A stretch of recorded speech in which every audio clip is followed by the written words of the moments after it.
दोस्तों, हम देवबंदियों का एक सईदा आपा है जिन्होंने मेरी और तौफीक भाई की एक वीडियो उठाकर रोस्ट किया है। तो चलिए पहले उस वीडियो को देख लेते हैं, वरना आपा बुरा मान जाएगी। अस्सलाम वालेकुम दोस्तों, ये वीडियो खास तौर पर सईद अख्तर और रज़ा खानी के लिए है जो हमारे उलमा की गलत वीडियो बना रहे हैं। ये उनके लिए आखिरी वार्निंग है कि सईद अख्तर ये तू हमारे अकादमी के ऊपर तबरा करना बंद कर दे। या उसका हमारे अकादमी के ऊपर बंद कर दे। जो तुम्हारा वीडियो बनाता है तो उसको बनाओ, उसको बनाना चाहिए बनाना लेकिन हमारे अकादमी के ऊपर बनाते यार ना क्या नहीं बनाना लेकिन हम सोचते हैं एक बार वीडियो ऊपर बनाना है लेकिन मानने यार ना जितने सारे वीडियो बनाना फिर उससे तुम्हारा एक भी अकादमी नहीं बचेगा। समझ देखो, ज्यादा होशियारी नहीं मेरे दोस्तों, दोगलापनी अगर देखना ही है, सीखना ही है ना, तो इन वहाबड़ों के चाटुकार दलालों से आप जो है देख सकते हैं, सीख सकते हैं। कितना बड़ा बेवड़ा है ये, वीडियो के दौरान गुफ्तगू भी कर रहा है और हुजूर हाशमी मियां का वो फोटो एआई के जरिए जनरेट करके उसे पंडित भी बना दिया और भी फोटो है।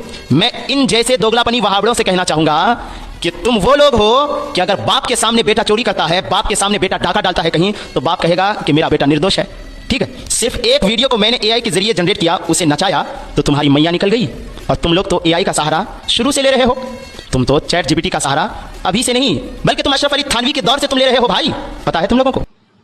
आपा को पहले बताते चलें कि हाशमी मियाँ को पंडित इसलिए बनाया था ताकि कब्र पुज्जों को ये पता चल सके कि एआई का इस्तेमाल करना सिर्फ उन्हें नहीं बल्कि हमें भी आता है।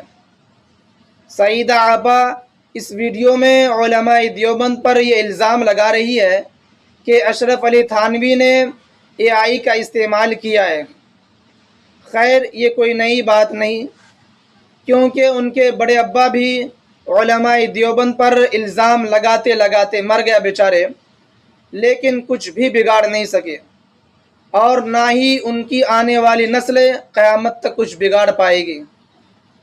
अब ज़्यादा मैं कुछ नहीं कहूँगा क्योंकि तौफीक भाई उसका अच्छे तरीक़े से ठुकाई कर चुका है। इसलिए आप भाइयों से गुजारिश है, इस वीडियो को ज़्यादा से ज़्यादा शेयर करें ताकि सईदा आपा तक पहुँच पाए।